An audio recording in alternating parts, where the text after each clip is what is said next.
असतो मा सद्गमय तमसो मा ज्योतिर्गमय मृत्योर्मा अमृतं गमय। ओम शांति शांति शांति।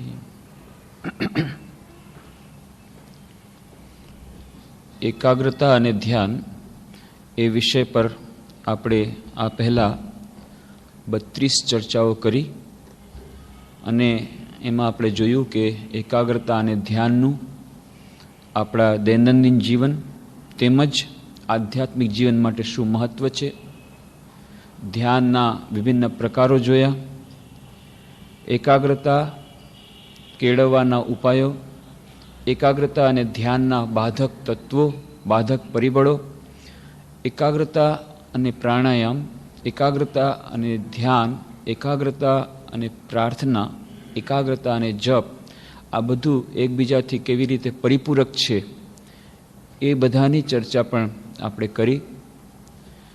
અને આપણે એક ચર્ચા ચલાવી હતી કે ક્યારેક ક્યારેક અણધારી પરિસ્થિતિ સર્જાય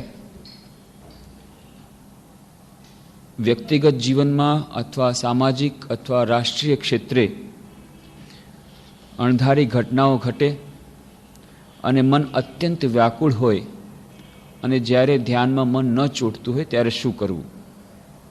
અને ત્યારે આપણે શ્રીમા શારદા દેવીનો ઉપદેશ એની વાત કરી કે એવે સમયે જ્યારે મન અત્યંત ખિન્ન હોય, અત્યંત ગમગીન હોય અને અત્યંત ચંચળ હોય ત્યારે ધ્યાન ન કરવું, પણ એની બદલે નામ સ્મરણ કરવું, પ્રાર્થના કરવી.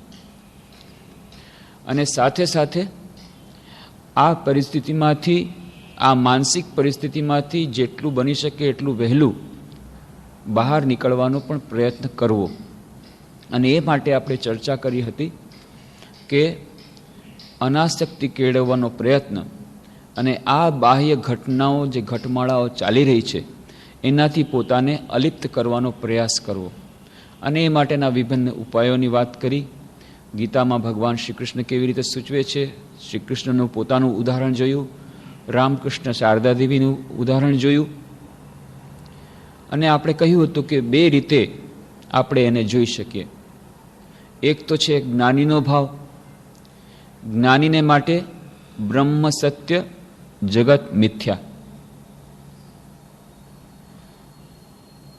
તો એ સાધન કરી રહ્યો છે જ્ઞાની, એ માનીને જ ચાલી રહ્યો છે કે બ્રહ્મ સત્ય છે અને જગત મિથ્યા છે.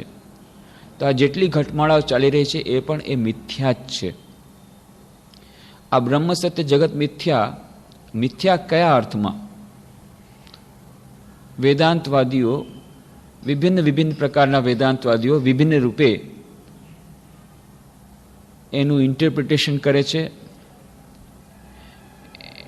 એના વિશેની ધારણા આપે છે. તો કોઈ કહે છે જગત મિથ્યા, એનો અર્થ છે ત્રિકાળમાં મિથ્યા. કાઠ વેદાંતિ જેને કહે કે દુનિયા 3 કાલ में મિથ્યા है. એટલે કે સંસાર નામની કોઈ વસ્તુ છે જ નહીં, દુનિયા નામની કોઈ વસ્તુ છે જ નહીં, બ્રહ્મ જ છે. આ બધું શું છે? આ બધું સ્વપ્ન છે, આ બધું કલ્પના છે. અને શ્રી રામકૃષ્ણ દેવની વાર્તા, એક ખેડૂત હતો, સાંજના આવીને જુએ છે ઘરમાં ખૂબ રડારડ ચાલી રહી છે, પત્ની છાતી પીટી પીટીને રોઈ રહી છે અને ગમગીન ઘરનું વાતાવરણ, બધા આવ્યા છે, શું થયું? અને પત્નીથી બોલાતું નથી. જેમ તેમ કરીને કહે છે એકનો એક દીકરો મરણ પામ્યો છે. ખેડૂત શાંત ચિત્તે બધું સાંભળે છે. પત્ની જુએ છે, આ સમાચાર સાંભળીને પણ ખેડૂતના આંખમાંથી આંસુ નથી નીકળી રહ્યા, એ વિલાપ નથી કરી રહ્યો, છાતી નથી કૂટી રહ્યો, માથું નથી પટકી રહ્યો, શાંત ચિત્તે ઊભો છે. પત્નીને એવે વખતે પણ ગુસ્સો આવી જાય છે, તમે તે માણસ છો કે કોણ છો? તમારા હૃદયમાં પથ્થર છે કે શું છે? એકનું એક જુવાન દીકરો મરી ગયો એ ખબર સાંભળીને તમને કાંઈ નથી લાગતું? કાંઈ દુઃખ નથી થતું? કોઈ જાતનું તમારા ઉપર રિએક્શન નથી થતું? ખેડૂત તો પણ ચૂપચાપ ઊભો છે. પત્ની હજી વધુ છંછેડાઈ જાય છે, હજી વધુ ક્રોધિત થાય છે. ત્યારે ખેડૂત કહે છે,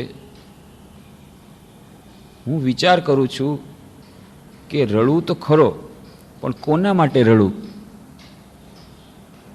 કાલ રાતના મને સ્વપ્ન આવ્યું કે હું ક્યાંક દેશનો રાજા બની ગયો છું અને મારે 7 સુંદર સુંદર રાજકુમાર થયા છે. બધા એકબીજાથી ચડિયાતા, બધી રીતે આગળ, અને આ બધું ચાલી રહ્યું હતું. ત્યાં તો સ્વપ્ન ભંગ થઈ ગયું અને બધા 7 રાજકુમાર મેં ગુમાવી દીધા. મારું રાજ પણ ગયું, 7 રાજકુમાર પણ ગયા. હવે હું વિચાર કરું છું, પેલા 7 જે પુત્રો ખોયા એના માટે રડું, આ પુત્ર ખોયે એના માટે રડું? કોના માટે રડું? તો જ્ઞાનીને માટે સંસાર એ સ્વપ્નવત છે. તો સ્વપ્નમાં જેમ ખોવાથી અસર થતી નથી, એમ આના પરની પણ અસર થતી નથી. પણ એ બહુ ઊંચી વાત. બીજી રીતે જગત મિથ્યા એટલે જગત છે પણ ટ્રાન્ઝિટરી, ક્ષણભંગુર છે. આજે છે અને કાલે નથી. બધું ઇન એ કોન્સ્ટન્ટ ફ્લક્સ. એ બધું બદલાઈ રહ્યું છે. દરેક ક્ષણે ક્ષણે બધું બદલાઈ રહ્યું છે. કોઈ પણ વસ્તુ એ પરમાનન્ટ નથી, શાશ્વત નથી. એક બ્રહ્મ એ જ શાશ્વત, એબ્સોલ્યુટ, અને બાકી બધું રિલેટિવ. ટાઈમ, સ્પેસ અને કોઝેશન, સમય, સ્થળ અને કાળની મર્યાદાની અંદર છે, અને બધું હંમેશા બદલતું રહે છે. તો જે બદલાતી વસ્તુની ઉપર આપણું જ્યારે નિયંત્રણ નથી, તો એને ફક્ત વિટનેસ તરીકે નિરપેક્ષ સત્તા ઉપર અવસ્થિત થઈને ફક્ત જોવાનો પ્રયત્ન કરવાનો, એ પણ આપણા માટે ખૂબ જ કઠિન. તો જે લોકો જ્ઞાનમાં થોડા આગળ વધ્યા છે, ધીરે ધીરે આવી અલિપ્તતા કેળવે છે. બીજો ઉપાય, જેમને ઈશ્વર પર શ્રદ્ધા છે, જેઓ ભક્ત છે, તેઓ શું કરે છે? તેઓ સમજે છે આ બધું ભગવાનની લીલા છે, ઈશ્વરની લીલા છે. ઈશ્વર સર્વશક્તિમાન છે, એમની ઈચ્છા વિરુદ્ધ તો એક પાંદડું પણ હલતું નથી. તો જે કંઈ ચાલી રહ્યું છે બધું ઈશ્વરની ઈચ્છાથી થઈ રહ્યું છે, રામની ઈચ્છાથી બધું થઈ રહ્યું છે. એની આપણે વાર્તા કરી કે રામની ઈચ્છાથી જ ચોર આવ્યા, રામની ઈચ્છાથી જ પોલીસ પકડી ગઈ, રામની ઈચ્છાથી જેલમાં ગયો, રામની ઈચ્છાથી જ મેજિસ્ટ્રેટ સામે લાવવામાં આવ્યો, અને રામની ઈચ્છાથી જ છૂટી ગયો. પણ આપણી મુશ્કેલ ક્યાં છે? જ્યારે સફળતા મળે છે, જ્યારે બધું સારું ચાલી રહ્યું હોય છે, ત્યારે તો એમાં આપણને ઈશ્વરની કૃપા દેખાય છે. પણ જ્યારે અસફળતા મળે છે, જો કે એમ પણ દેખાતું નથી. એમાં પણ કેટલાક લોકો એવા હોય છે, જ્યારે સફળતા આવે ત્યારે એમ જ માને, જોયું મારામાં કેવલી આવડત છે, કેટલા રૂપિયાનું પ્રોફિટ કર્યું, ત્યારે ભગવાનને સ્મરણ કરતા નથી. જ્યારે કંઈ પ્રોફિટ થાય, સફળતા મળે, જોયું મેં કેટલી મહેનત કરી, પરીક્ષામાં ફર્સ્ટ ક્લાસ ફર્સ્ટ આવી ગયો, ફર્સ્ટ ક્લાસ સેકન્ડ આવી ગયો, ત્યારે ઈશ્વર યાદ આવતા નથી. પણ જ્યારે અસફળતા આવે છે, ઈશ્વર કેટલો નિષ્ઠુર છે. ડિસ્ક્રેડિટ બધી ભગવાનને માથે, ક્રેડિટ મારે માથે. આ આપણો અભિગમ હોય છે. કેટલા ભાઈઓ બહેનો મને આવે કે મને હવે ઈશ્વર પર શ્રદ્ધા નથી રહી. કેમ? મેં આટલી બધી મહેનત કરી, ભગવાને શું ફળ આપ્યું? પણ જ્યારે પાસ થઈ ગયા હતા ત્યારે સ્મરણ કર્યા હતા કે હો ભગવાન કેવી કૃપા, મને મેરિટમાં લાવી દેતા. ત્યારે નહીં, ત્યારે તો અહંકાર આવે. તો જોયું કેટલી, ત્યારે બધી જગ્યાએ ફેલિસિટેશન સેરેમનીમાં ખૂબ મજા આવી, ખૂબ પ્રાઇઝ લીધી, ત્યારે એમ લાગ્યું કે ના, હું કરી રહ્યો છું. પણ જ્યાં અસફળતા મળે છે ત્યારે ભગવાનનો બધું દોષ, ડિસ્ક્રેડિટ બધી ભગવાનને માથે. તો કોઈ કોઈ એવા હોય છે જે ઈશ્વરના ભક્ત હોય છે, એ લોકો ક્રેડિટ ભગવાનને આપે છે. પણ જ્યારે અસફળતા મળે છે ત્યારે નિરાશ થઈ જાય છે. ત્યારે એને ઈશ્વરની ઈચ્છા લઈ શકતા નથી. માતા કુંતી જેવા કેટલાક હશે કે જે લોકો વિપત્તિમાં પણ ભગવાનની કૃપા સમજે. કે શ્રી કૃષ્ણ ભગવાન પૂછે છે કુંતી માતાને કે તમે વરદાન માગો, અને કુંતી માતા કહે છે બસ વરદાન આપો તો એટલું આપો કે વારંવાર અમારા ઉપર વિપત્તિ આવતી રહે. આશ્ચર્ય! આવી જાતની પ્રાર્થના, આવી જાતનું વરદાન તો કોઈ નથી માગ્યું. કેમ આવું? તો કે ના પ્રભુ, વાત સાચી છે, હું સાચું જ વરદાન માગી રહી છું. કારણ કે મેં જોયું છે કે જ્યારે જ્યારે વિપત્તિ આવે છે ત્યારે ત્યારે અમે તમારું સ્મરણ કરીએ છીએ, નહીં તો અમે ભૂલી જઈએ છીએ. અમે તમને ભૂલી જઈએ છીએ. જ્યારે જ્યારે વિપત્તિ આવે છે ત્યારે તમારું સ્મરણ થાય છે, જ્યારે તમારું સ્મરણ કરીએ છીએ ત્યારે તમારા દર્શન થાય છે. એટલા માટે હે પ્રભુ, વિપત્તિ આપતા રહો. દુઃખ મેં સુમિરન સબ કરે, સુખ મેં કરે ન કોઈ.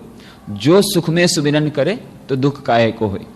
પણ આ આપણે યાદ રાખી શકતા નથી. સુખ આવે છે ત્યારે છકી જઈએ છીએ, આનંદમાં મત્ત થઈ જઈએ છીએ, ત્યારે ઈશ્વર સ્મરણ થતા નથી. જે દુઃખ આવે છે ત્યારે એમ લાગે છે ઈશ્વર કેટલો નિષ્ઠુર છે, બધે દુઃખ જ દુઃખ, ચારે તરફ દુઃખ જ ની આ સૃષ્ટિ એવી સૃષ્ટિ જેમાં દુઃખ જ દુઃખ છે. આ બધી વાતો આપણા મનમાં આવે છે. તો આપણે કુંતી માતા જેટલા તો ન બની શકીએ કે ઈશ્વર પાસે માગી શકીએ કે હે પ્રભુ, અમને દુઃખ આપો, વિપત્તિ આપો. પણ જ્યારે દુઃખ અને વિપત્તિ આવે, એવી સ્થિતિઓ સર્જાય, એવી સ્થિતિ સર્જાય, એવી ઘટનાઓ આવે વ્યક્તિગત જીવનમાં અથવા તો રાષ્ટ્રીય જીવનમાં, ત્યારે એનાથી વિચલિત થયા વગર, એનો અર્થ એ નથી કે આપણે ઘટમાળાથી બહાર નીકળવાનો પ્રયત્ન ન કરીએ, પુરુષાર્થ તો જરૂર કરીએ, બનતા સુધી પ્રયત્ન કરીએ કે એવી ઘટનાઓને આપણે દૂર કરી શકીએ અને એ પરિસ્થિતિને જલ્દીથી જલ્દી કાબૂમાં લઈ શકીએ. એનો અર્થ એ નથી કે આપણે પોતે જ સામે ચાલીને વિપત્તિઓને વહોરી લઈએ. પણ જ્યારે વિપત્તિ આવે ત્યારે એમાં પણ જો ઈશ્વરની ઈચ્છાને જોવાનો પ્રયત્ન કરીએ તો એટલું થાય છે, દુઃખ તો જરૂર થશે પણ આપણે વિચલિત નહીં થઈ જઈએ, આપણું બેલેન્સ આપણે ગુમાવી નહીં બેસીએ. અત્યારે તો એવું થાય છે કે જાણે આપણે પોતાનું સંતુલન ગુમાવી બેસીએ છીએ. ધ્યાન તો અલગની વાત છે, માનસિક સંતુલન ગુમાવી બેસીએ છીએ. તો એટલું બધું તો કમસે કમ નહીં થાય જો એમાં પણ અમંગળમાં પણ મંગળ જોવાની આપણે એની ઈચ્છા અથવા એનો પ્રયત્ન કરીશું. તો વાર્તા કહેવામાં આવે છે, એક રાજા ખૂબ જ સારો રાજા રાજ કરે છે, એનો પ્રધાન ખૂબ જ કુશળ અને સાથે સાથે ખૂબ જ મહાન ભક્ત.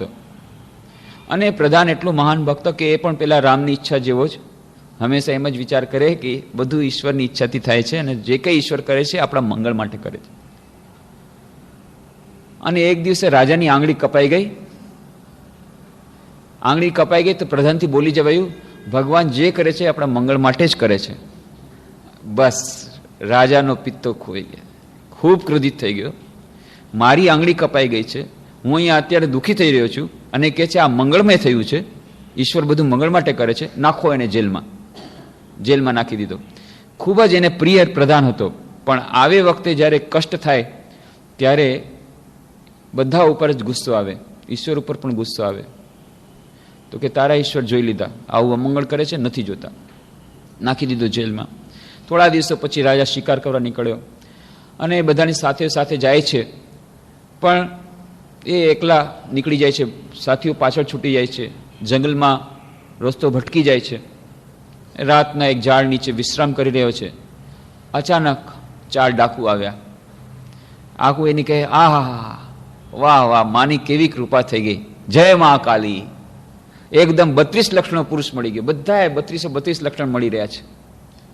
સરસથી મહાકાળીને ભોગ આપશું, બલિદાન આપશું અને મા આપણને સિદ્ધિ પ્રદાન કરશે. બસ એને બાંધી એને મહાકાળીના મંદિરમાં લાવ્યા અને તલવાર લઈ અને એક જણ જ્યાં મારવા જાય છે ત્યાં બીજો કે એ સબૂર, આંગળી કપાયેલી છે, આ તો બલિદાન દેવાશે નહીં.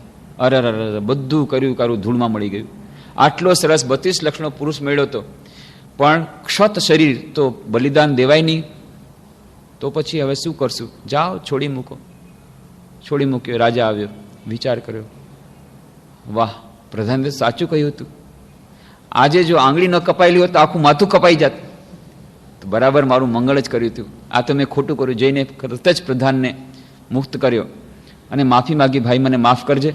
તે કહ્યું હતું હું માની લેવું છું કે ભગવાન જે કરે છે મંગળ માટે કરે છે. ત્યારે દેખાતું નથી, ત્યારે કોઈ પણ રીતે સમજાતું. આંગળી કપાઈ ગઈ ને મંગળ કરે છે, બેવકૂફીની વાત કરે છે. મારી આંગળી કપાઈ ગઈ અને તું વાત કરે છે મંગળ માટે કરે છે. ક્યાં સમજમાં નથી આવતું. આપણી બુદ્ધિ એ નાના કમ્પ્યુટરમાં આ બધું ફીડિંગ નથી થતું અને ત્યારે આપણને એમ લાગે છે ના ના અશક્ય, આમાં અમંગળ સિવાય બીજું કાંઈ જ નથી.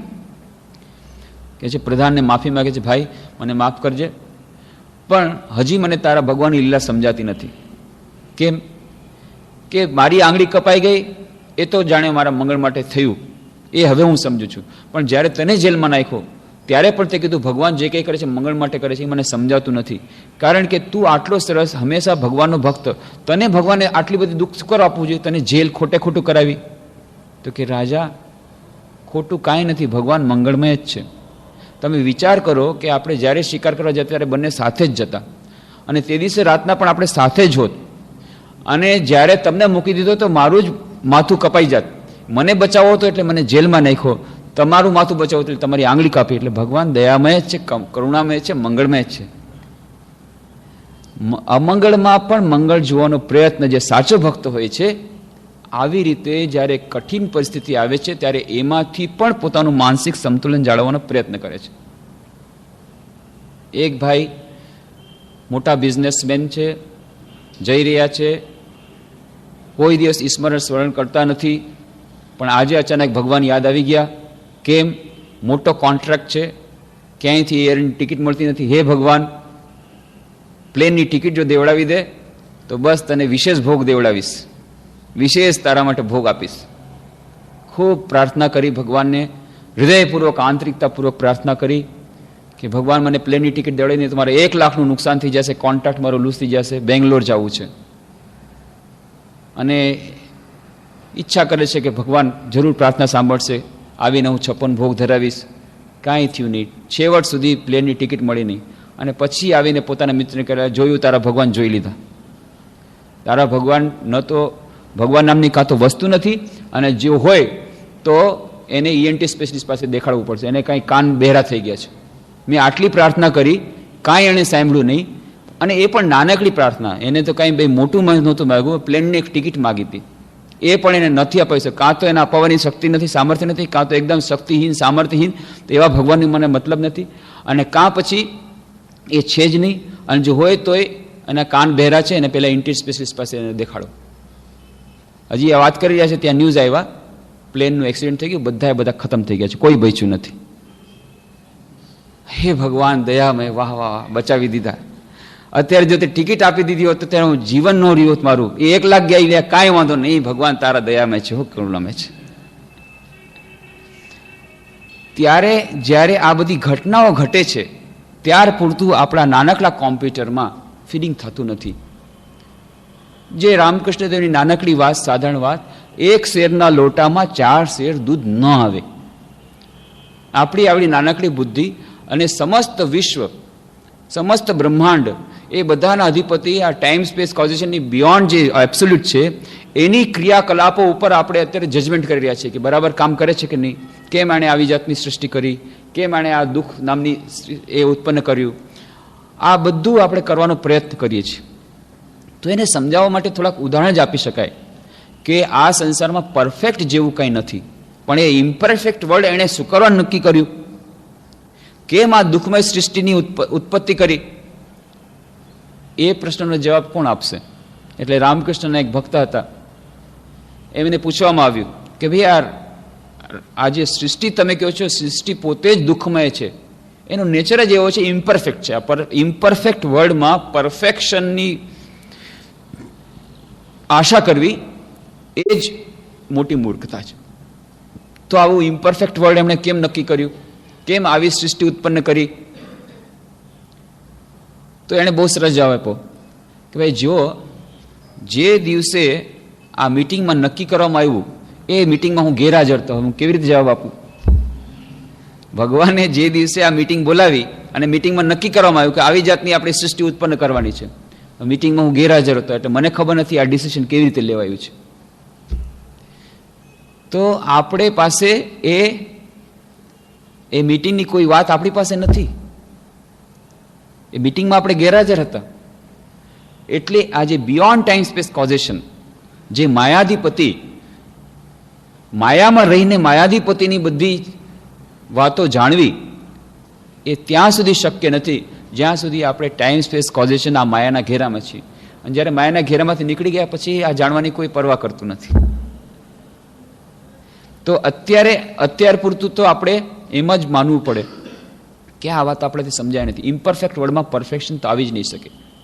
કૂતરાની વાંકી પૂંછડીનું ઉદાહરણ આપણે આપ્યું હતું કે સંસાર જે કૂતરાની વાંકી પૂંછડી જેવું છે. કેટલા લોકો આવી ગયા અને પરફેક્ટ કરવા માટે કેટલા બધા પ્રયત્નો કર્યા. એ કૂતરાની પૂંછડી વાંકી એ વાંકી જ, એ જ બધું ચાલે છે. શિકાગો ધર્માસમાં 100 વર્ષ પૂર્વે સ્વામી વિવેકાનંદે કેવા સરસ વ્યાખ્યાનો આપ્યા કે બસ આ છેલ્લો ઘંટો થઈ ગયો, હવે કોઈ દિવસ ધર્મના નામે કોઈ ઝઘડો નહીં થાય, બધા ધર્મો સમાન છે. આ શિકાગો ધર્માસમાં મળી બધાએ વિચાર વિમર્શ કર્યો છે, બધા ધર્મો એક જ સત્ય તરફ લઈ જાય છે, દરેક ધર્મમાં મહાન મહાન ધર્મ નેતાઓ થયા છે. આ બધી આટલી વાતો થઈ, પણ એનું એ જ ફરી પાછું આજે ધર્મસભાની આવશ્યકતા ઊભી થઈ છે. તો આ ઇમ્પરફેક્ટ વર્લ્ડમાં પરફેક્શનની આશા કરવી એ વૃથા છે. પણ એનો અર્થ એ નથી કે આપણે પ્રયત્ન ન કરીએ. જેમ સ્વામીજી કહે છે કે હા, એ કૂતરાની પૂંછડી જે વાંકી છે ને સીધી કરતાં કરતાં આપણે તો સીધા થઈ જ જઈશું. એટલા માટે આપણે જો સંસારની સેવા કરીએ, આપણું જે કર્તવ્ય આપણે જરૂર બજાવવું જોઈએ. આપણે નિષ્ઠુર ન થઈ જઈએ કે આ ઠીક છે, બધું જે ચાલતું હોય ચાલવા દો ને, ભલે ને લોકો દુઃખી ના, પણ એ વિચલિત પણ ન થઈએ, આપણું કર્તવ્ય કરીએ. અને વિચલિત જો થઈ જશું તો સેવા નહીં કરી શકીએ, પણ માનસિક સંતુલન રહેશે તો વધારે સારી સેવા કરી શકીશું. બે પ્રકારના રસ્તા છે. એક તો છે જે લોકો નિષ્ઠુર છે, એને આસપાસની ઘટનાઓથી કોઈ પ્રભાવ નથી પડતો, એ પોતાની મજામાં જ છે. બસ મારું મકાન સારું છે, મને ખાવા પીવા મળે છે, મારો આનંદ ઉપભોગ છે, પછી બાજુવાળો ભલે મરતો, સંસારમાં જે કંઈ થતું ભલે થતું, સમાજમાં થતું ભલે થતું, મારે એનાથી કાંઈ મતલબ નથી, હું મારે આનંદમાં છું ને. આ છે લગભગ પશુની જેવું જીવન કે જેમાં હૃદય નામની કોઈ વસ્તુ નથી અને બીજાના માટે કોઈ ફિલિંગ નથી. બીજી છે વ્યક્તિ કે જે એટલી બધી વિચલિત થઈ જાય છે આજુબાજુનું જોઈને, પોતાનું માનસિક અસંતુલન ખોઈ બેસે છે અને પછી કાં મેન્ટલ હોસ્પિટલમાં જાય, કાં મેન્ટલી ડિસ્ટર્બ રહે, એને દવાઓ લેવી પડે, બીજાઓની પાસેથી એને સેવા લેવી પડે. તો જે પરિસ્થિતિ સર્જાઈ ગઈ છે આજુબાજુ, એમાં આપણે પોતે સહાયભૂત થવાને બદલે ઉલટાની બહારની સહાય આપણે લઈ રહ્યા છીએ. તો એ તો કોઈ વ્યવહારિક બુદ્ધિ નથી. તો બંનેની વચ્ચેનો રસ્તો છે કે આપણે પુરુષાર્થ જરૂર કરીએ, જે પરિસ્થિતિમાં છે એમાંથી પરિસ્થિતિમાં પણ થોડીક અલિપ્તતાનો આપણે ભાવ સેવીએ કે આ સંસાર આવો જ રહેવાનો છે, પરફેક્શન અહીંયા નહીં મળે, પણ આપણે પરફેક્ટ કરવાનો જરૂર પ્રયત્ન કરીએ, બની શકે એટલો સેવાનો પ્રયત્ન કરવાનો પ્રયત્ન કરીએ. અને સુખી બધા એક સાથે તો નહીં થઈ શકે. તો જે વાત કરી હતી રામચંદ્રજી, સીતાજીએ કહ્યું કે તમારા રાજમાં કોઈ ગરીબ રહે એ મને પોસાતું નથી, એ મને ગમતું નથી, બધાને તમે અમીર કરી દો. કે એવું કંઈ રામચંદ્રજી કે એવું કંઈ બને? બધા એક સાથે કંઈ અમીર બને? કેમ ન બને? તમારા રાજમાં જો ન બને તો ક્યાં રાજમાં બનશે? બધાને અમીર કરી દો. તમારે તો ખજાનામાં તો કોઈ એ તો છે જ નહીં, બધાને સુખી કરો, કોઈ દુઃખી મને ન જોઈએ. ઠીક છે, તો ઠીક છે. રાજાએ રામચંદ્રજી કહ્યું જેને જેટલા હીરા ઝવેરાત જે પૈસો જોતો હોય બધા ખજાનો ખોલી દીધો, જેને જે લેવું લઈ જાઓ. બસ બધાએ પ્રજાજનો આવ્યા, ખૂબ ખુશી, પોતપોતાની ઈચ્છા પ્રમાણે ખૂબ હીરા ઝવેરાત બધી લઈને ગયા, ખૂબ આનંદમાં છે, બધા મહોત્સવ કરી રહ્યા છે, કામકાજ કરવાનું છોડી દીધું. પૈસા છે, આપણે બેઠા બેઠા ખાવાનું જ છે, હવે તો આનંદ જ કરવાનું છે. પછી આનંદ કરે કેવી રીતે? મીઠાઈવાળાએ મીઠાઈ બનાવવાનું બંધ કરી દીધું, એને પૈસા છે, હવે શું કરવું? પોતે જ ખાય છે, મીઠાઈની દુકાન બંધ કરી દીધી, પોતે મીઠાઈ બનાવે છે અને ખાય છે, એને વેચવાની શું જરૂર? પૈસા તો બધે પાસે પોતાની પાસે જ છે. કડિયા બધા કરતા હતા, કડિયા કે હવે શું કરે? કડિયાનું કામ કરે, ખૂબ મજા કરે છે, પૈસા આવી ગયા છે આટલા બધા, કડિયાએ કામ બંધ કરી દીધું. આમ બધા પોતપોતાનું કામ બંધ કરી દીધું. હવે રાજમહેલમાં વરસાદના દિવસે આવ્યા, છતમાંથી પાણી ચૂવા માંડી ગયું, એટલે બધાએ કીધું કે આ પાણી આવે છે, કડિયાને બોલાવો. ક્યાંય કડિયા મળતા નથી, કડિયા છે જ નહીં, બધા સેટ બની ગયા છે, કડિયાને મળતા જ નથી. હવે તો પાણી પડે છે, સીતા માતા જ્યાં રહે છે એક ઓરડામાં પાણી પડી રહ્યું છે, બિછાનો આખો ભીનો થઈ ગયો. પછી રામચંદ્ર કે આ તો પોસાશે નહીં. બધા આવીને એ જ કમ્પ્લેન કરે છે, આ વરસાદના દિવસોમાં કોઈને બધાને કેટલી બધી તકલીફ પડે છે, કોઈને કડિયા મળતા નથી. બધાની વાત સાંભળી અને મને એમ લાગ્યું કે આ તો સાચી વાત કરે છે, પણ હવે તો રહેવાતું નથી, મારે પોતાને પણ હવે સુવાનું બંધ થઈ ગયું છે, એટલે હવે તો આ જેમ હતું એમ જ કરી નાખો, નહીં તો કડિયા બનતા બંધ થઈ જશે, મીઠાઈ બનતી બંધ થઈ જશે, બધું તેમ કરી નાખો. રામચંદ્ર કે તથાસ્તુ, એટલે પછી પાછું જેવું હતું એવું. તો બધા એકી સાથે સુખી રહી શકે નહીં. આ એક ઉદાહરણ. પરફેક્ટ ઇમ્પરફેક્ટ વર્લ્ડમાં પરફેક્શનની કલ્પના આપણે કરવાનું જરા કઠિન છે. તો એનો અર્થ એ નથી કે આપણે પરફેક્શન માટે ટ્રાય નહીં કરીએ, એના માટે ટ્રાય કરીશું, પણ પુરુષાર્થ કરીને પણ આપણે હંમેશા જ્યારે એનું રિઝલ્ટ ના આવે ત્યારે એના માટે આપણે તૈયારી દાખવશું, એ એક્સેપ્ટ કરવા માટે, અને એનાથી આપણે માનસિક રીતે વિચલિત નહીં થઈએ.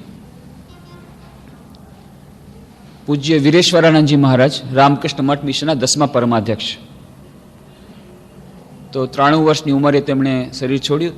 એમના શરીર છૂટવાના થોડા વર્ષો પહેલા એકદમ મા જેવા બની ગયા હતા. આમ તો પહેલા તો ખૂબ જ ગંભીર હતા અને બહારથી કઠોર લાગતા, ભલે મૃદુ હતા છતાં પણ છેલ્લા થોડાક વર્ષોમાં તો એકદમ જાણે મા જ બની ગયા. બધા પોતપોતાની આવે, પોતપોતાની મુસીબતો કે, અને કેટલા બહેનો આવે, કેટલા ભાઈઓ આવે, બધા પોતપોતાની સમસ્યાઓ બધું રજૂ કરે.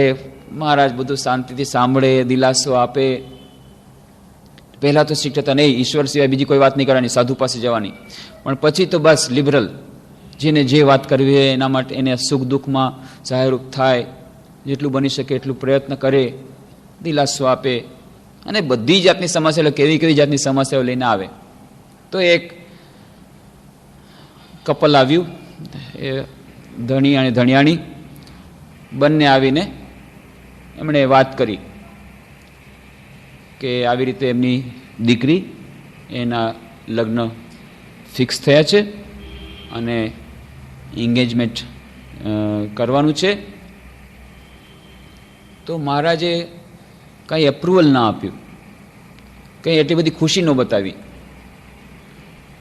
ઠીક છે, બહુ સારું, એટલું જ કે મહારાજ આટલું બધું સરસ સમાચાર તમે કંઈ આનંદ ન બતાવ્યો. મહારાજ કે જુઓ શું થાય છે. થોડાક દિવસ પછી રડતા રડતા આવ્યા, એન્ગેજમેન્ટ બ્રેક થઈ ગયું છે, સગાઈ તૂટી ગઈ છે, ખૂબ જ દુઃખ છે. એટલો સરસ મુહૂર્ત મળ્યો તો, માંડ કેટલા વર્ષે શોધતા હતા કન્યા માટે, વર નહોતો મળતો, માંડ મળ્યો તો, એટલો બધો પૈસાવાળો હતો, કેટલી બધી રીતે સારો હતો, ઘર સારું હતું, અને આ બધું સારું મળી ગયું, ને પાછી આ પ્રોબ્લેમ થયા ને, આ સગાઈ તૂટી ગઈ. એટલે રડતા રડતા આવ્યા. મહારાજે કીધું ભગવાન જે કરે છે સારા માટે કરે છે. આ લોકોને લાગ્યું મહારાજ એકદમ નિષ્ઠુર થઈ ગયા છે. અહીંયા અમને આટલું બધું દુઃખ પડ્યું, એક બે આશ્વાસનના શબ્દો નથી કીધા, ઉલટાનું કહે છે જે ભગવાન કરે છે સારું જ કરે છે. એટલે ખૂબ અસંતોષની લાગણી સાથે ગયા. પણ થોડા દિવસ પછી, આ સાચી ઘટના છે, કલકત્તાની ઘટના છે, થોડા દિવસ પછી આવી અને મહારાજને પ્રણામ કે મહારાજ બચાવી દીધા, તમે બચાવી દીધા. શું થઈ ગયું કે જેની સાથે વિવાહ થવાના હતા, જો વિવાહ થઈ ગયા હોત અત્યારે કેટલી બધી મુશ્કેલીમાં પડાઈ ગયા હોત. કારણ કે જેની સાથે વિવાહ થવાનો હતો એનું ચારિત્ર ખૂબ જ ખરાબ હતું, અને એણે જેની સાથે વિવાહ કર્યા એની સાથે હવે ડાયવોર્સ લેવાની વાત ચાલે છે. તો આ બધી મોટી ઘટમાળમાંથી તમે અમને બચાવી દીધા. મહારાજ ફક્ત થોડુંક હસ્યા. તો ઈશ્વર જે આપણા માટે સારા માટે કરે છે, સગાઈ બ્રેક થાય ત્યારે પણ સારા માટે કરે છે, એ ત્યારે આપણને સમજાતું નથી. પ્લેનની ટિકિટ ન મળે ત્યારે પણ સારા માટે કે સમજાતું નથી. આંગળી કપાઈ જાય એમાં ભગવાનનું મંગળ કરે છે, સમજાતું નથી. નાના કોમ્પ્યુટરમાં 1 શેર લોટામાં 4 શેર દૂધ નહીં આવે. પણ જો આ બધી ઘટનાઓથી આપણે ધીરે ધીરે કરીએ કે એમાં આધ્યાત્મિક શું સંકેત રહેલો છે, જે લોકો ભક્ત છે દરેક વસ્તુને આધ્યાત્મિકતાથી જો લેવાનો પ્રયત્ન કરે કે એમાં આધ્યાત્મિક કોઈ સંકેત છે કે નહીં, તો પછી આ જે મન વિચલિત થઈ જાય છે એ નહીં થાય. સ્વામી યતીશ્વરાનંદજી રામકૃષ્ણ મઠ મિશન વાઇસ પ્રેસિડેન્ટ હતા. એ તો કહે છે કે હું ક્યારેક ઈશ્વરને પ્રાર્થના કરું છું, હે પ્રભુ ભક્તોને જરા દુઃખ આપો. કહે છે કે ક્યારેક તું ઈશ્વરને પ્રાર્થના કરું છું, ભગવાન ભક્તોને દુઃખ આપો. કારણ કે જ્યાં સુધી દુઃખ અને વિપત્તિ નહીં આવે ત્યાં સુધી એ લોકો આ આધ્યાત્મિક વૃત્તિ તરફ નહીં વળે. એ સુખમાં એટલા અંજાઈ ગયા છે, સુખ અને સમૃદ્ધિમાં, અને એટલા બધા એ ભોગવાદ પ્રવૃત્તિમાં લાગી ગયા છે, ભક્ત થઈને પણ ભગવાનને ભૂલી ગયા છે, તો ભગવાનને યાદ દેવડાવવા માટે થોડીક ઠોકરો ખાવી આવશ્યક છે. એટલા માટે ક્યારેક ક્યારેક સાચે રસ્તે લાવવા માટે પણ થોડી ઠોકરો ભગવાન આપે છે. તો યતિશરણ ત્યાં સુધી કહે છે, હું તો ક્યારેક ક્યારેક ભગવાનને પ્રાર્થના કરું છું, ભગવાન થોડી વિપત્તિ, થોડું દુઃખ આપો. તો આપણા માટે આ બધું સમજવું બહુ જ મુશ્કેલ છે કે આવી રીતે કેવી રીતે બની શકે. એક બેનનું ટપાલ આવી ગઈકાલે છે, મેડિકલ સ્ટુડન્ટ છે, ફાઇનલ યરમાં. બહુ સરસ સિન્સિયર લેટર લખ્યો છે, સિન્સિયરલી બધું લખ્યું છે કે મેં ભગવાનની પ્રાર્થના કરી હતી કે હું ડૉક્ટર થઈ અને બધાની સેવા કરીશ, અને ખૂબ જ આંતરિકતાપૂર્વક પ્રાર્થના કરી હતી, અને કે ભગવાન મને સારું રિઝલ્ટ આપજો. અને તેમ છતાં ભગવાને પોતાનું પ્રોમિસ ન પાડ્યું અને મારું રિઝલ્ટ ખરાબ આવ્યું. એટલે મારો ભગવાન ઉપરથી વિશ્વાસ ઉડી ગયો છે. અને મને દુઃખ એનું નથી કે ભગવાને મારી પ્રાર્થના કેમ ન સાંભળી, એનું મને દુઃખ નથી. મને દુઃખ એનું છે કે આ સંસારમાં બાકી બધાએ પ્રોમિસ તોડે છે, પણ ઈશ્વર પણ આ જ નીકળ્યો. બાકી બધાએ કોઈ પ્રોમિસ રાખતું નથી, કોઈ પોતાનું વચન રાખતું નથી. એક ઈશ્વરને સંબંધમાં મને એમ હતું કે કમસે કમ ઈશ્વર પોતાનું પ્રોમિસ પાડશે, પણ ઈશ્વર પણ આ જ લાઈનનો નીકળ્યો. એટલે મારે ઈશ્વર પરની શ્રદ્ધા ડગી ગઈ છે અને મને હવે કાંઈ સમજાતું નહીં, ડિપ્રેસ થઈ ગઈ છે.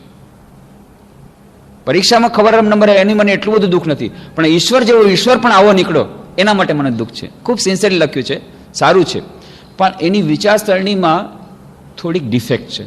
નંબર 1 કે તમે કહ્યું કે ઈશ્વરે પોતાનું પ્રોમિસ ન પાડ્યું, પણ આ જે ઈશ્વર સાથે કોન્ટ્રાક્ટ થયો હતો કે તમને સારા નંબર અપાવશે, એ કોન્ટ્રાક્ટમાં બંનેની સિગ્નેચર હતી કે નહીં? જ્યારે કોઈ કોન્ટ્રાક્ટ રજૂ કરવામાં આવે ન્યાયાધીશ પાસે, અને કોન્ટ્રાક્ટમાં બંને પાર્ટીએ જે કોન્ટ્રાક્ટ કર્યો હતો બંને પાર્ટીની સિગ્નેચર હોવી જરૂરી છે કે ભાઈ અમે બંને સાથે રહી અને આમાં લિખિત અમે આપીએ છીએ કે અમે બંને આમ કરશું. વન સાઇડેડ કોઈ દિવસ ડોક્યુમેન્ટ ન હોઈ શકે. તો તમે તો ભગવાનને પાસેથી પ્રોમિસ, ભગવાને શું તમને પ્રોમિસ આપ્યું હતું ત્યારે કે હું તમને સારા નંબર અપાવીશ? અને પહેલી વાત તો જે આ પરીક્ષામાં સારા નંબર આવશે એમાં જ તમારું મંગળ છે, એ પણ કંઈ જરૂર નથી. કદાચ તમે ભગવાનને પ્રાર્થના કરી, ભગવાન મારો મંગળ માટે જે હોય એ કરજો, તો ભગવાને મંગળ કર્યું હોય, આંગળી કાપી નાખી હોય, એમ પણ બની શકે. અને બીજી વાત, ભગવાને તમારી પ્રાર્થના સાંભળી છે કે નહીં એનો શું, એનો કોઈ પુરાવો છે? એ તમે નક્કી કરી લીધું, એ તમને ખબર છે? જ્યારે આપણે કોઈની સાથે વાત કરીએ ત્યારે પહેલાં જોઈ લેવું જોઈએ કે સામેનો માણસ ઊંઘે છે કે જાગે છે. સૌથી પહેલાં તો એ ઊંઘતો હોય ને તમે કાંઈ ભૂલી ગયા અને તમે મેસેજ આપી દીધો અને તમે ચાલ્યા ગયા, અને પછી બીજે દિવસે તમે કહેતો કેમ તમે આ ન કર્યું? અરે ભાઈ મને કંઈ ખબર નથી. ખબર નથી એટલે તમને કહીને ગયો, પણ હું તો ત્યારે ઊંઘતો હતો. કોઈ ઊંઘતા વ્યક્તિને તમે જો કંઈક કહીને મેસેજ આપો અને પછી એ જો ન કરે તો એમાં વાંક કોનો? તમારે પહેલાં સામેની વ્યક્તિને જગાડવી જોઈએ. જ્યારે ઈશ્વરને પ્રાર્થના કરવામાં આવે છે, સૌથી પહેલાં ઈશ્વરને જગાડવા પડે છે. તો પ્રાર્થનાના પણ ઘણા બધા નિયમો છે, પ્રાર્થનાનું પણ રસ છે, અત્યારે આપણી પાસે એના માટે સમય નથી, પણ ક્યારેક જો પ્રાર્થના વિશેની ચર્ચા કરશું તો એ ઘણો વિશાળ વિષય છે કે પ્રાર્થના પ્રભુ સાંભળે છે કે નહીં, ક્યારે સાંભળે છે, કઈ પરિસ્થિતિમાં સાંભળે છે, શું કરવા સાંભળે છે, શું કરવા નથી સાંભળતો, આ બધું એ વિસ્તારની ચર્ચા છે. તો સૌથી પહેલી તો કન્ડિશન છે, શરત છે કે સામેવાળા વ્યક્તિને જેમ જગાડવો પડે એમ ઈશ્વરને જગાડવો પડે. એ પ્રાર્થનાની પૂર્વ તૈયારી તમારી શરતો તમે પૂર્ણ કરી છે કે નહીં. અને નંબર 2 કે જે ભક્ત હોય છે, સાચો ભક્ત, એ કોઈ પણ દિવસ સ્વાર્થી પ્રાર્થના કરતો નથી. જેમ કે રામકૃષ્ણ દેવે નરેનને મોકલ્યા કે તમે જાઓ ભગવાનને પ્રાર્થના કરો તમારા ઘરની પરિસ્થિતિ ઠીક કરવા માટે, પણ નરેન પ્રાર્થના કરી શકે નહીં, હે માં મને જ્ઞાન આપો, ભક્તિ આપો, વિવેક આપો, વૈરાગ્ય આપો, મને બીજું કંઈ જોતું નથી. આ છે સાચા ભક્તની પ્રાર્થના. જે ભક્ત હોય છે એ જ કહે છે કે પ્રભુ મને ફક્ત ભક્તિ આપો, અને મારું મંગળ કે અમંગળ શેમાં છે એ મારા નાનકડા કોમ્પ્યુટર દ્વારા મને સમજાતું નથી. જે મારા માટે એવું કરજો જેનાથી તમારા ચરણોમાં મારી ભક્તિ બની રહે. પછી તમારે ઘટમાળા જે કરવી એ કરજો. અને એટલા જ માટે પછી જે કંઈ ઘટિત થાય છે ને ઈશ્વરની કૃપા માને છે ને ઈશ્વરની ઈચ્છા માને છે, અને એટલા જ માટે વિચલિત થતો નથી, કારણ કે દરેકમાં ઈશ્વરની ઈચ્છા જુએ છે. તો જ્ઞાની તરીકે પણ આ બધું સ્વપ્નવત, ત્યારે પણ મન વિચલિત નહીં થાય. ભક્ત તરીકે આ બધું રામની ઈચ્છા એવું જો લેવાનો પ્રયત્ન કરશે તો પણ બાહ્ય પરિસ્થિતિઓ આપણને એટલી બધી વિચલિત નહીં કરી શકે. અને આવી રીતે આપણે બાહ્ય પરિસ્થિતિથી અલિપ્ત રહેવાનો પ્રયત્ન કરવાનો, પણ આવી રીતે જે ભગવાનની ઈચ્છા માનીને ચાલવાનું, એમાં એક વસ્તુ યાદ રાખવાની કે જે કંઈ આપણે થઈ રહ્યું છે બધું જ ભગવાનની ઈચ્છા માનવાને માટે જે ઘટના ઘટી ગઈ એ માટે તો આપણે લેવાનો પ્રયત્ન કરીએ, પણ આપણે જે એમ બેઠા રહીએ કે ઠીક છે ભગવાનને કરવું હશે તો કરશે, આ એક બીજી વસ્તુ છે. કેટલાક લોકો એમ માને છે ઠીક છે ભગવાનની ઈચ્છા હશે તો પરીક્ષામાં પાસ થશે, આપણે ભણવાની શું જરૂર છે, આપણે પુરુષાર્થ કરવાની શું જરૂર છે, ભગવાનની ઈચ્છા હશે તો વેપારમાં નફો લગાડશે, આપણે દરરોજ પરિશ્રમ કરવાની શું જરૂર છે. આ છે દુર્યોધન બુદ્ધિ કે આપણે પોતે પોતાની જે નિષ્ક્રિયતાને એક જાતની તાર્કિક બુદ્ધિ દ્વારા એને રજૂ કરવાનો પ્રયત્ન કરી છે, પણ એ બરાબર નથી.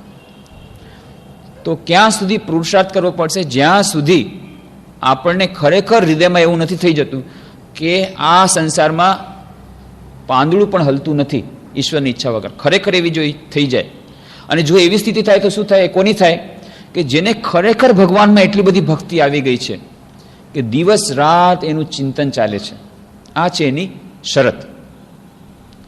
મીરાબાઈ, નરસિંહ મહેતા એના જેવી સ્થિતિ થઈ છે તો તમારા માટે કોઈ કર્તવ્ય નથી.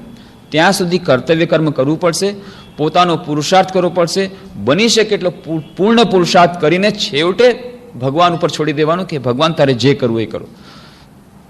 Do your best and leave the rest. આ છે આપણા સાધારણ વ્યક્તિઓ માટેનો સર્વશ્રેષ્ઠ ઉપાય.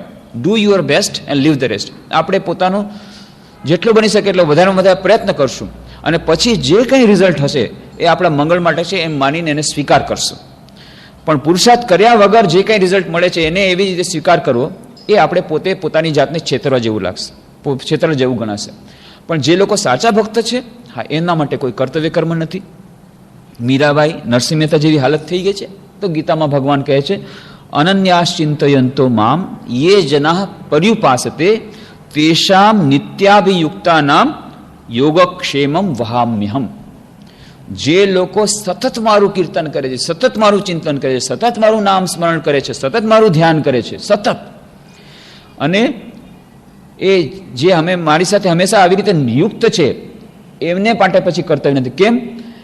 એમનું કર્તવ્ય હું કરું છું, પછી હું એમનો ગુલામ થઈ જાઉં છું, એવા ભક્તનું. પછી એમનું કામ એમને નથી કરવું પડે, એમનું કામ હું કરું છું. યોગક્ષેમમ વહામ્યહમ. યોગ એટલે જે કંઈ આપણી પાસે નથી એને મેળવવું, એનું નામ યોગ, અને ક્ષેમ જે કંઈ આપણે મળી ગયું છે એનું રક્ષણ, આ બંને હું કરું છું. એવી જાતનું સતત કીર્તન થતું હશે મનમાં, સતત ચિંતન થતું હશે, સતત સ્મરણ થતું હશે, તો પછી નરસિંહ મહેતાની જેમ તમારી હુંડી સ્વીકારશે. તો પછી તમારે કંઈ કરવાનું નથી, તો પછી તમારું મામેરું કરી નાખશે તમારી દીકરીનું. પણ અમસ્તા બેઠા બેઠા કે હાલો ભાઈ નરસિંહ મહેતાનું કર્યું, મારું કેમ નહીં કરે, હું બેઠો રહું, તો એ આપણી પોતાની જાતને છેતરવા જેવું છે. જ્યાં સુધી એવી સ્થિતિ નથી થઈ ત્યાં સુધી આપણે કરવો પડશે. પુરુષાર્થ કર્યા પછી અભિગમ એવો જ હશે, હે પ્રભુ તમારે છેવટે મેં મારી બુદ્ધિથી, અલ્પ બુદ્ધિથી જે મને ઠીક લાગતું હતું એવી જાતનો પ્રયત્ન, એવી જાતનો પૂર્ણ પુરુષાર્થ કર્યો છે, હવે બાકુ તારે જે કરવું એ કર, બાકી તારા હાથમાં છે. આવી જાતનો અભિગમ રહેવાથી એક આપણે પુરુષાર્થ પૂર્ણ કરીશું. નંબર 2, એ પુરુષાર્થનું જ્યારે ફળ આપણી ઈચ્છા પ્રમાણે નહીં આવે તો એટલા બધા વિચલિત નહીં થઈ જાય. આપણે એમ જ માનીશું કે એમાં પણ કોઈ આધ્યાત્મિક સંકેત રહેલો હશે જે આપણી નાનકડી બુદ્ધિમાં આવતો નથી. અને આવી રીતે ધીરે ધીરે પુરુષાર્થ કરતા કરતા અને આવી રીતે અભિગમ ધરાવતા ધરાવતા આવી અનાસક્તિ કેળવવાથી આ જે વિશેષ પ્રકારની પરિસ્થિતિ એકમાત્ર કારણ છે કે આપણે પોતાના માનનું ફીડિંગ બધું બંધ કરી દીધું છે, અને એટલા જ માટે આપણે દુઃખ ભોગવીએ છીએ.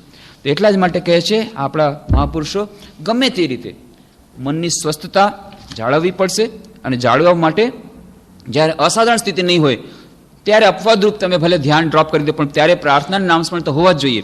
અને બાકીના સમયમાં શરૂઆતમાં નિયમિત તમારે ધ્યાન કરવું પડશે, મન ચાહે કે ન ચાહે.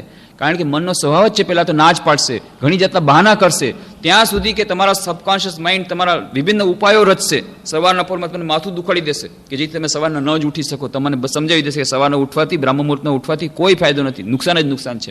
તેમ છતાં જો આપણે અડગ રહેશું ધીરે ધીરે, કેટલાય લોકોનો આવો અનુભવ છે કે શરૂઆતમાં તકલીફ પડે છે, પછી તો બહુ સરસ બધું થઈ જાય છે.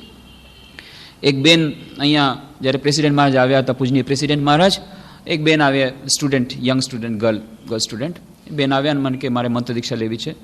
તો અમારે ત્યાં ફોર્મમાં બહેનોની દીક્ષા હોય તો એમને મા બાપની પરમિશન જોઈએ. તમારા મા બાપની પરમિશન છે કે ના નથી? તો એને પરવાનગી વગર નહીં થાય. તો કે મા તો પરવાનગી આપતા નથી. તો કે જો એમને સમજાવીને જો કે આ મંત્ર દીક્ષા એટલે આ કંઈ જૈન લોકોની દીક્ષા પ્રમાણે નથી કે તારે બધું સંસ્થાનો ત્યાગ કરવાનો, કાંઈ નહીં, સવાર સાંજ કમસે કમ 15 મિનિટ ફક્ત જપ ધ્યાન કરવા પડશે, મન શાંત રહેશે અને તારું પરીક્ષામાં નથી, તારા ભણવામાં કાંઈ તકલીફ નહીં થાય, એ બધું રીતે સમજાવીને જો. તો માંડ સમજાવ્યો. પછી એની માં એને પરવાનગી આપી અને પછી એણે મંત્ર દીક્ષા લીધી. પછી બીજી વાર લાસ્ટ ટાઈમ જ્યારે પ્રેસિડેન્ટ મહારાજ આવ્યા હતા ત્યારે એની માં આવ્યા મારી પાસે. તો કે હું આ ફલાણી છોકરીની માં છું. તો કે શું વાત છે? તો કે મારે મંત્ર દીક્ષા લેવી છે. લ્યો, પાછલી વખતે તમે આટલું બધું ઓબ્જેક્શન રેઝ કર્યું હતું, તમે કહેતા ગમે તે હાલતે એને મંત્ર દીક્ષા નહીં લેવા દઉં, અને અત્યારે તમે કહો છો મારે મંત્ર દીક્ષા લેવી છે. કે હા મારે લેવી છે, અને મારી બીજી જે 3 દીકરીઓ છે, ટોટલ 4 દીકરી, એમાંથી સૌથી મોટી તો લઈ લીધી, બાકીની 3ને પણ દીક્ષા લેવડાવી છે, એ લોકોનો પણ ફોર્મ ભરી દીધું છે. કે શું વાત છે? કે ના, એણે મંત્ર દીક્ષા લીધા એના પછી એનામાં અદ્ભુત પરિવર્તન જોયું. એટલી ગુસ્સાળી હતી, એટલી ક્રોધી સ્વભાવની હતી, ઘરમાં ઠામ વાસણ ફેંકી દે, અને અમે તો પરેશાન થઈ ગયા હતા. અને મંત્ર દીક્ષા પછી જોયું કે એકદમ શાંત થઈ ગઈ છે. અદ્ભુત, આશ્ચર્યજનક પરિવર્તન, જાદુ થઈ ગયું. અને મને ક્રોધ છે, તો મેં કીધું હાલને હું મંત્ર દીક્ષા તો મારે ક્રોધ જો શાંત થતો હોય તો, અને મારી બીજી 3 બહેનો 3 દીકરીઓ છે એ પણ જો આ સારા રસ્તે જતી હોય તો પછી બાકીની 3 દીકરીઓ અને માં એ બધાએ પાછલી વખતે મંત્ર દીક્ષા લીધી. તો વાત શું છે? સવારના પોરમાં જે ધ્યાન દ્વારા, જપ ધ્યાન દ્વારા ઈશ્વરનું જે અમૃતનું બિંદુ એ સવારના બ્રહ્મ મુહૂર્તમાં ગયું અંદર મનમાં, એનાથી મનમાં જે પ્રશાંતિ આવે છે, ચિત્ત જે પ્રસન્નતા પામે છે, જે ભજનાનંદ મળે છે, એ અમૃતના પરિણામે પછી આખો દિવસમાં જે કંઈ વિકારો એ આવતા નથી. જો સવારના પોરમાં આપણે જોજો, કોઈ પણ દિવસે કદાચ ભૂલથી સવારના પોરમાં કહે છે ને કે સવારના પોરમાં કોનું મોઢું જોયું હતું કે આ દિવસ ખરાબ ગયો, વાત સાચી છે, ભલે એ અક્ષરશઃ સાચી નહીં હોય, કોઈના મોઢા જવાથી કોઈ દિવસ ખરાબ જાય એવી કોઈ વાત નથી. પણ એટલે રામકિંકરજી મહારાજ પંડિતજીને કોઈ કે આમને રાજેશ રામાયણિક છે અમારે ત્યાં રાયપુર આશ્રમમાં આવતા હતા, એમને કોઈ પૂછ્યું, ભાઈ વાત સાંભળી છે કે સવારના પોરમાં હનુમાનજીનું ચિંતન કરવાથી આખો દિવસ આહાર ન મળે, એવી વાત છે કે આખો દિવસ આહાર ન મળે, કે સવારના પોરમાં હનુમાનજીનું નામ લઈ લ્યો.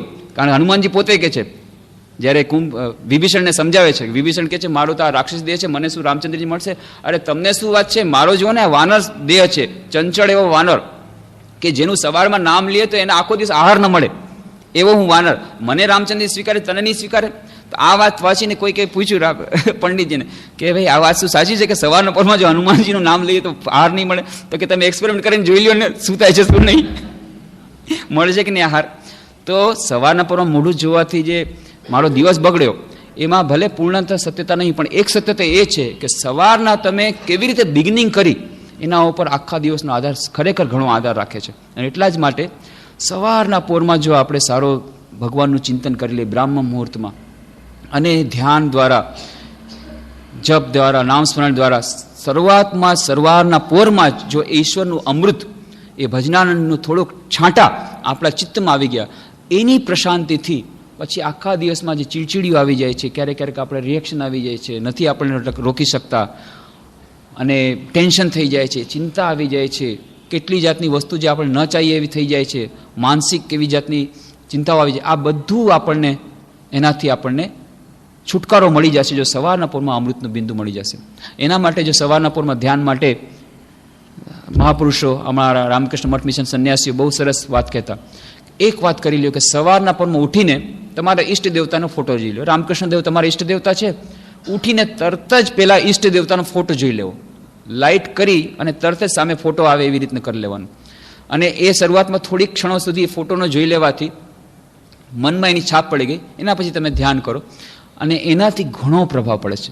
તો રાતના સૂતી વખતે ફોટો જોઈને સૂવાનું, સ્વિચ ઓફ કરતી વખતે ઈષ્ટ દેવતાનું ફોટો જોઈને, કારણ કે આપણું ધ્યાન તો આપણે મનમાં ધ્યાન કરવા જશું તો કદાચ છબી નહીં આવે, પણ સામે જે ગ્રોસ છબી છે, જે ફોટોગ્રાફ છે, એ તો ગ્રોસ છે, એટલે એમાં એટલી બધી તકલીફ નથી પડતી.